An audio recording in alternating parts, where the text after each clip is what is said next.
السلام عليكم ورحمة الله وبركاته وإذا سلامي دمانتين ميل كستو aad joogtaan soo dhawaada waxaan bilaabaynaa koorsada Englishka ee aan horay idin ka ballan qaaday basic ayaan ka bilaabi doonaa sidoo kale waxaan ognahay ABCD-da Englishku inay ka kooban tahay base-ka haddaan ku laabano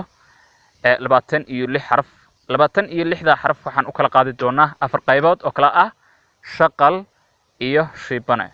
sidoo kale waxaan u kala qaadi doonaa xarfo yaryar iyo xarfo waaweyn waa hagaag haddii aynu ka horeyno qaybta koobaad ABCD-dii oo dhammaanteed waa tan haddii aan dul maro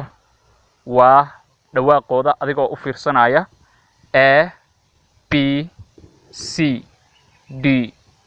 E F G H ereyga dadka inta badan waxay ugu dhawaaqaan H laakiin ma aha H I J K L M N O P P da haddii aan ku laabto waxaa jira af Englishka waxaa ku jira laba B so marka middan madaxa sare ka laaban waxaa la dhahaa B for book B for pen ayaa la dhahaa tan kale eeda ku xigtana B for book baa la dhahaa marka xogaa middan madaxa ka laaban bishmaha ayaa la isku yara adkeynaya oo waxaa la dhahayaa P halka midda kale ee ahayd B Q R S T U V W X Y Z waxaan kale u kala qaadanaa markaasi xarfaha yaryar iyo xarfaha waaweyn noocan waa xarfihii yaryara noocanna waa xarfihii waaweynaa so marka waa isku mid uun af Englishka marka waxaa lagu yiraahdaa kuwa waaweyn capital letters oo ah xarfaha waaweyn iyo small letters waa hagaag sidoo kale waxaan u kala qaybinaynaa laba qaybood oo kala ah shaqal iyo shibane afka Englishka shaqalka waxaa lagu yiraahdaa vowelsku marka waa shantan waa A E I O U aan ku celiyo A E I O U 26 haddii 5 laga qaado waxaa soo haraya 21 waa hagaag 21 kaas soo haray hadaba waxaa loo yaqaanaa consonants afka Englishka waa shibanayaashii consonants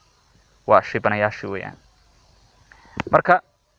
waa P C waxaad ka reebaysaa un shantan un ka reeb inta kale oo dhan ee soo haray waa shibanayaal B C D F G H J K L M N P Q R S T V W X Y Z waxaan kaloo markaa samayn doonaa haddii Ilaahay yiraahdo casharkeena ku xiga wuxuu noqon doonaa xarfihii oo lagu saleeyay xaraf kasta oo macno sameynaya tusaale ahaan A laga bilaabo ilaa iyo B xaraf A ka bilowda ku B ka bilowda ku C ka bilowda ku D ilaa iyo Z dan qaybihii Englishka ayaynu guda gali doonaa shuruuda qofka laga doonayo casharka si fiican ayuu u dhageysan doonaa maadaama casharka aan ku bixinayno hab online dadku isku mid maaha qofba uu mashquulsan yahay insha Allah qof waliba marba u soo dhacaya waxay ku xiran tahay sida uu qof walba khadka furto markii aad khadka furatid bay ku soo dhacayaan dan dhageyso insha Allah book soo diyaarso buuga ayaad ku qoranaysaa buuga markaad ku qoratid insha Allah taala adigoo maaragtay ka baxaya ayaad gaar ahaan aniga igu soo diraysaa insha Allah taala si fiican waad u dhageysan doontaan waxaan rajaynayaa in uu insha Allah taala idin fududaan doono insha Allah taala waxaan isku day doonaa